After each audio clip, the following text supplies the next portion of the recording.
Faltando poucas semanas para o Natal, muitos peregrinos já estão lotando a cidade de Belém. A abertura da Basílica da Natividade foi prolongada por 3 horas, até às 20 horas. Há 100 anos, École Biblique de Jerusalém é reconhecida como escola arqueológica francesa. Mais de 40 mil fotografias históricas custodiadas na sua especial fototeca contam o precioso trabalho desta instituição, administrada pelos padres dominicanos, entre as mais importantes do mundo nos estudos bíblicos e arqueológicos.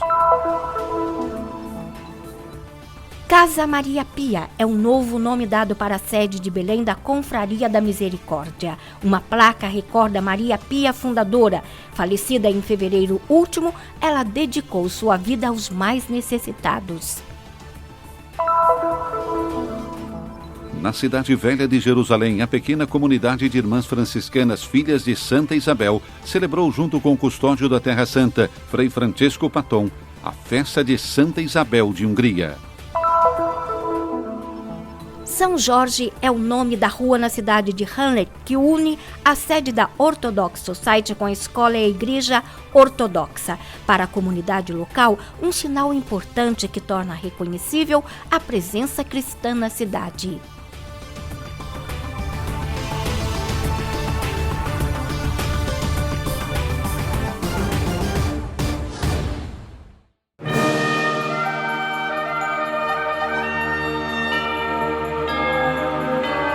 It's amazing. It's absolutely amazing. É fantástico estar aqui no lugar onde Jesus nasceu. É algo incrível mesmo. Eu sinto muita sorte por ter tido a oportunidade de viver essa experiência. To have this experience.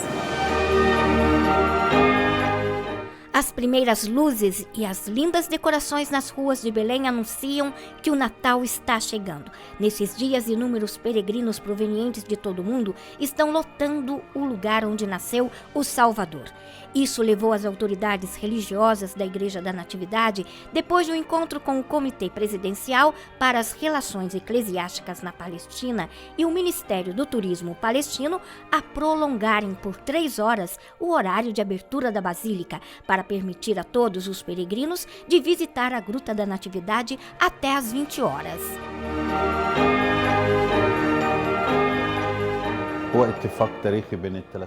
Trata-se de um acordo histórico entre as 3 comunidades cristãs presentes na Basílica da Natividade, um acordo fechado, antes de mais nada, para atender às exigências dos peregrinos. É muito importante as pessoas terem tempo para rezar, para visitar a gruta em silêncio, em recolhimento, pois todos aqueles que vêm visitar essa gruta trazem consigo desejos especiais, pedidos diferentes. Nas próximas semanas, a cidade inteira, todos os seus habitantes, vão viver uma atmosfera de alegria, a atmosfera do Natal. Queremos doar um pouco dessa atmosfera aos peregrinos que chegam a Belém, para eles sentirem o que nós sentimos aqui, no lugar onde Jesus nasceu, no lugar onde tudo começou. No dia 30 de novembro está prevista a entrada solene de Frei Francesco Paton, custódio da Terra Santa, na Igreja da Natividade. O custódio levará até a Igreja de Santa Catarina, ao lado da gruta, uma relíquia da manjedoura que acolheu o menino Jesus. A relíquia, até hoje, em Roma, é um presente do Papa Francisco à custódia da Terra Santa e permanecerá definitivamente em Belém. Se você acreditar e esse lugar significar algo para você, venha e veja quais emoções você tem aqui, o que suscita em você.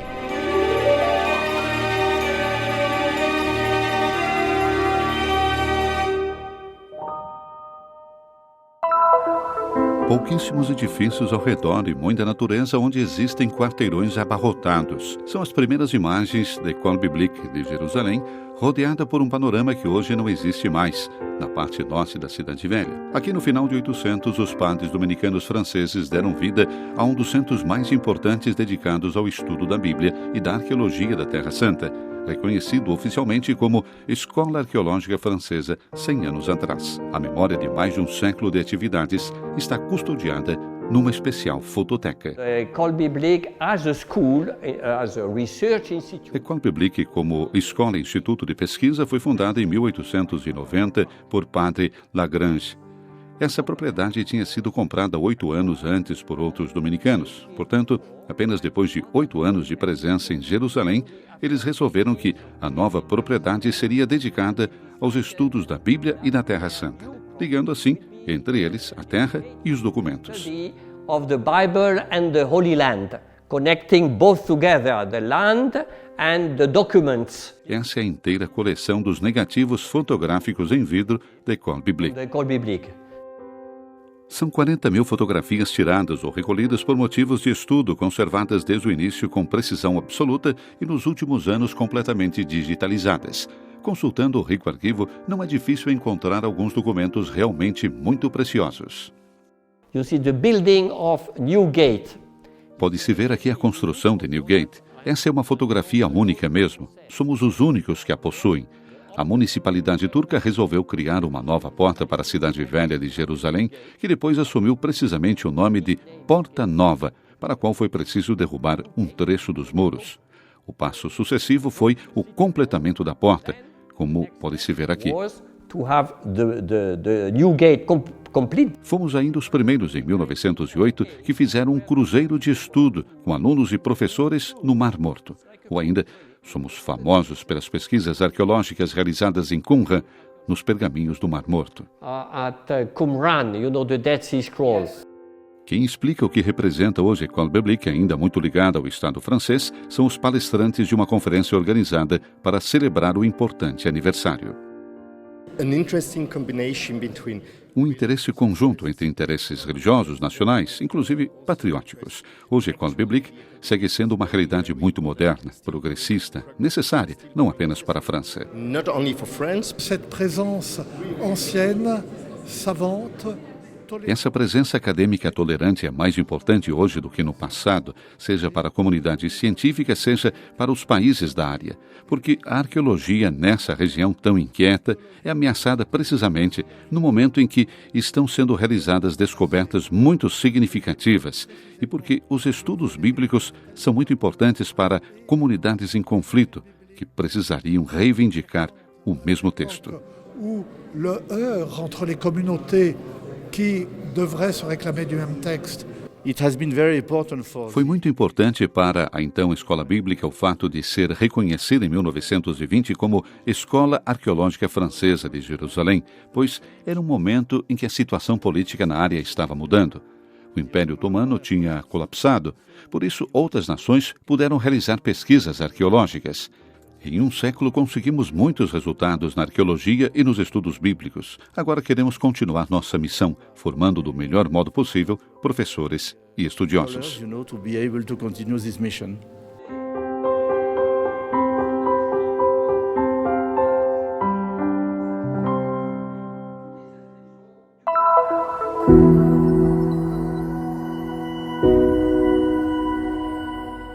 Era o sonho dela e creio que hoje seu sonho tenha se tornado realidade e vai ficar para sempre algo concreto, visível, algo para ser vivido sobretudo por todas as pessoas que eram especialmente importantes para ela.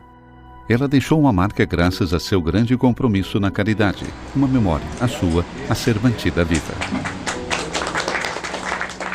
Casa Maria Pia é o novo nome que a Confraria da Misericórdia, importante realidade de voluntariado comprometida nas obras caridosas, presente na Itália, mas não só, deu em 15 de novembro último para sua sede na cidade de Belém.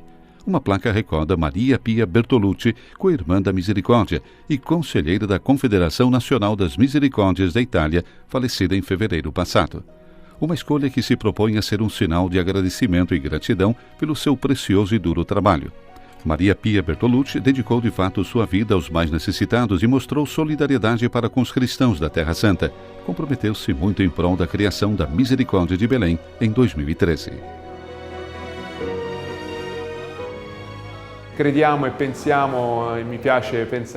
Gostamos de pensar que a partir de hoje Belém vai ter uma cidadã a mais, que Maria Pia é uma cidadã de Belém, porque ela sempre desejou isso, porque ela amou essa terra, amou essa cidade e seus cidadãos.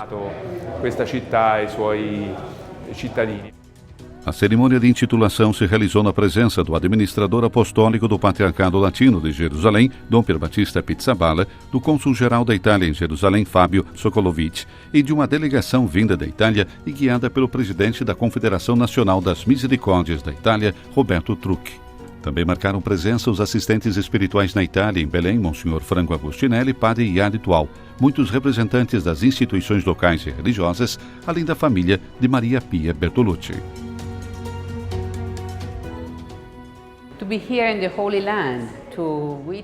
Estarmos aqui na Terra Santa para participar desse evento, a intitulação desse centro, ao qual Maria Pia dedicou energia, tempo e interesse, é um momento realmente repleto de emoção e torna viva a sua presença. Maria Pia não está mais conosco, mas com essa iniciativa a sentimos viva.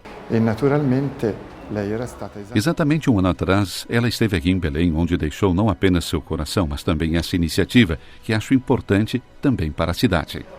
Que credo sia importante anche per la città. Trabalhar a serviço da humanidade como fez Maria Pia Bertolucci é um exemplo seguido por muitos voluntários na Terra Santa.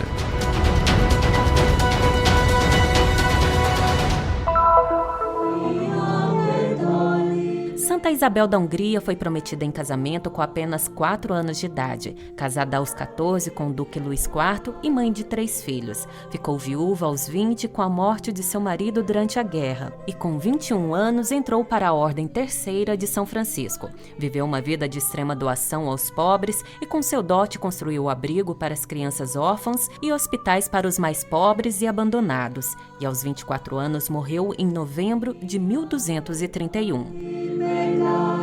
Canonizada em 1235, a santa é um exemplo para muitos que querem servir a Deus se doando inteiramente. Le suore di Santa Elisabetta hanno iniziato la loro prima missione in India proprio nel mio paese. Era um villaggio. As irmãs de Santa Isabel iniciaram sua primeira missão na Índia, que é meu país. Era uma vila muito remota, por isso as conheci participando da paróquia. Só que naquela época eu não sentia atraída à vida religiosa, mas vivia partilhando um pouco da vida delas com outras meninas da minha própria aldeia. Lentamente, senti dentro de mim esse desejo de me tornar freira. Un po' con la loro vita, insieme ad alcune altre ragazze del mio villaggio proprio. Piano piano io ho sentito dentro di me questo desiderio di farmi suora. Mia vocazione è nata così piano piano, poi mi sono riavvicinata alla chiesa. Minha vocação nasceu tão lentamente. Fui me aproximando da igreja e minha mãe rezava e chorava porque eu não participava. Então, quanto à idade, dizemos que eu sou uma vocação adulta porque entrei no convento aos 25 anos. Aquilo que claramente Cristo me deu foi o amor aos pobres, a São Francisco e a Santa Isabel. Eu escolhi esse instituto porque ele era pequeno e todos nós nos conhecíamos. E existia, e ainda existe, um espírito de família. Vivemos muito isso. Era um piccolo istituto e ci si conosceva tutte e c'è ancora lo spirito di famiglia. Si vive molto, no? O canto exprime a alegria das irmãs franciscanas, filhas de Santa Isabel, que na presença do custódio da Terra Santa, Frei Francisco Paton, comemoram em Jerusalém com uma missa o Dia da Santa, juntamente com os franciscanos, cristãos locais e peregrinos. È un esempio sicuramente per le spose, perché ha vissuto un amore tenerissimo con suo marito, al punto che quando il marito le viene riportato... Ela é certamente um exemplo para as esposas porque viveu um amor muito terno com o marido, ao ponto de que quando este morre, ela, uma jovem de 20 anos, manifesta toda a sua dor, mas ao mesmo tempo diz: confio na vontade de Deus. Ela teve 3 filhos e foi capaz de cuidar dessas crianças e, mesmo morrendo muito jovem, conseguiu orientar a vida destas. É um exemplo para as viúvas porque sabia viver com fé a perda de um cônjuge. Nunca é fácil viver com a perda de um ente querido e principalmente de um esposo. Eu diria que também é um exemplo para os consagrados porque mesmo ela sendo viúva, essencialmente faz uma escolha de consagração, decide se dedicar inteiramente ao Senhor. E esta escolha total pelo Senhor se torna uma maneira incansável de trabalhar, especialmente para os mais pobres. Diventa poi un diventare anche infaticabile nel lavorare soprattutto per i più poveri. Eu não conhecia a Santa Elizabeth, tocou-me bastante pela sensibilidade da pobreza, do mais fragilizado, ou seja, ela acabou por ser tocada por Deus vendo o mais pequenino, e isso é mesmo muito especial.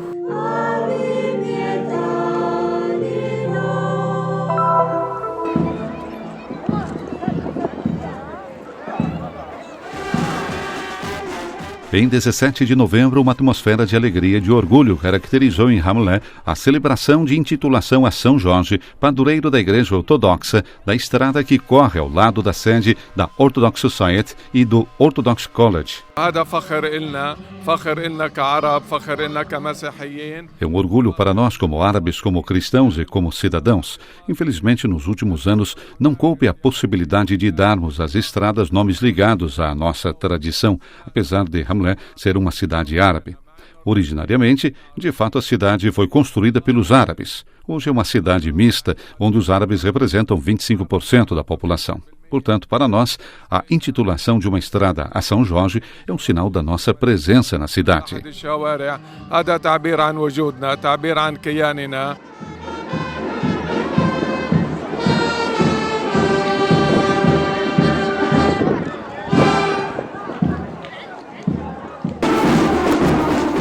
A celebração teve início com a marcha dos escoteiros guiada pelo arquimandrita Nefon e por padre Atalá Makuli e por padre Abdel Messi Fahim. A marcha cruzou as estradas da cidade até chegar à nova Rua São Jorge. Aqui foi descoberta a placa com o nome de São Jorge. A celebração prosseguiu no pátio da Escola Ortodoxa, onde algumas intervenções precederam a oração guiada pelo arquimandrita Nefon. كنز صالحات ورازق الحياة هلوم واسكن فينا وطهرنا من كل دنس وخلص أيها صالح نفوسنا.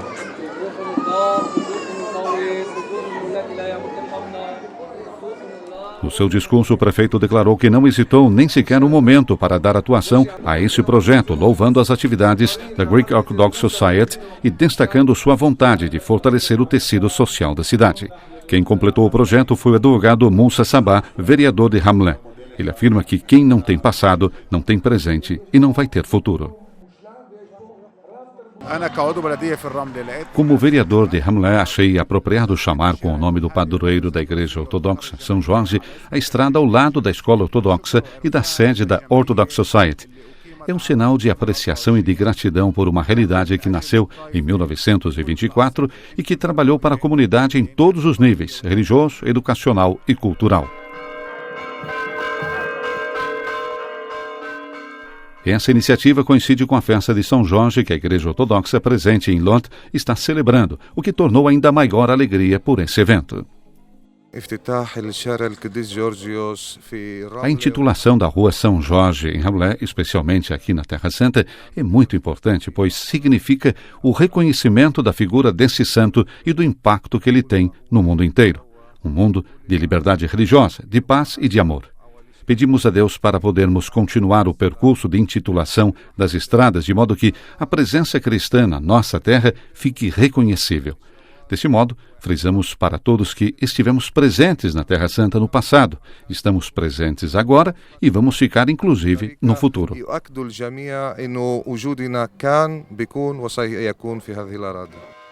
Desde hoje, o nome de São Jorge resplandece na estrada que une a sede da Orthodox Society com a escola e a Igreja Ortodoxas. O santo será o fiel guardião desse lugar. Apoiemos a presença cristã na Terra Santa.